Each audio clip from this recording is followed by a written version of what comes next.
en français, voici un cahier qui donne des stratégies de correction d'orthographe. Il est composé en 5 étapes.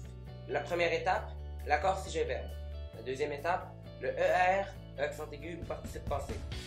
La troisième étape représente les pluriels et le féminin. La quatrième étape représente les homophones et la cinquième représente le dictionnaire. Vous soulignez le verbe et vous l'encadrez de ne et de pas.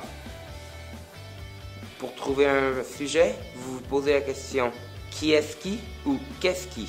Pour savoir s'il faut mettre un ER ou un E accent aigu, vous remplacez par soit vendre ou vendu. Si ça fonctionne avec vendre, c'est ER, et si ça fonctionne avec vendu, c'est E accent aigu.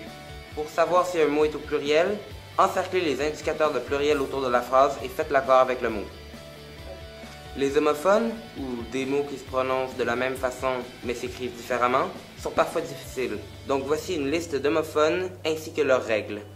Si vous n'êtes pas certain de quelle façon s'écrit un mot, utilisez le dictionnaire. Il y a des perséides qui peignent le ciel de la nuit tombée. Cette phrase comporte des erreurs. Afin de corriger ces erreurs, il faut utiliser le cahier de correction en suivant les étapes suivantes. La première étape consiste à souligner le ou les verbes conjugués. On trouve le verbe en l'encadrant de ne pas. Puisqu'il est possible de dire ne peigne pas, le mot peigne est donc le verbe. Donc, il faut le souligner. Ce verbe s'accorde avec le sujet. Pour trouver le sujet, on dit qui est-ce qui a peint ou qu'est-ce qui a peint. Le sujet étant qui, mis pour perséide, qui est à la troisième personne du pluriel, il faut ajouter ENT à la fin du verbe.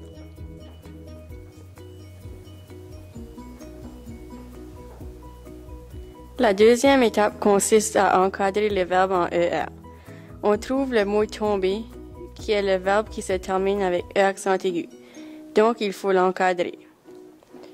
Puisqu'on peut dire vendu, il s'agit d'un participe passé.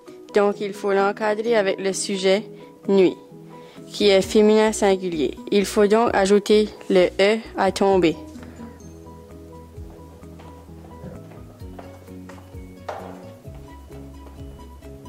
La troisième étape consiste à encercler l'indicateur de pluriel. Il est évident que des est un indicateur de pluriel, alors il faut l'encercler.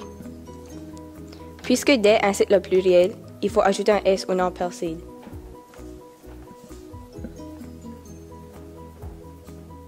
La quatrième étape consiste à placer un astérix au-dessus des homophones. On trouve l'homophone A. S'il est possible de dire avait, on ne place pas d'accent grave. On peut aussi trouver l'homophone la. S'il est possible de le remplacer par une, on doit écrire la. La cinquième et dernière étape consiste à placer une ligne pointillée sous les autres mots problématiques. On trouve ici le mot ciel. On doit regarder dans le dictionnaire en suivant ses syllabes. Comme par exemple, on regarde dans les mots débutant par C ou S.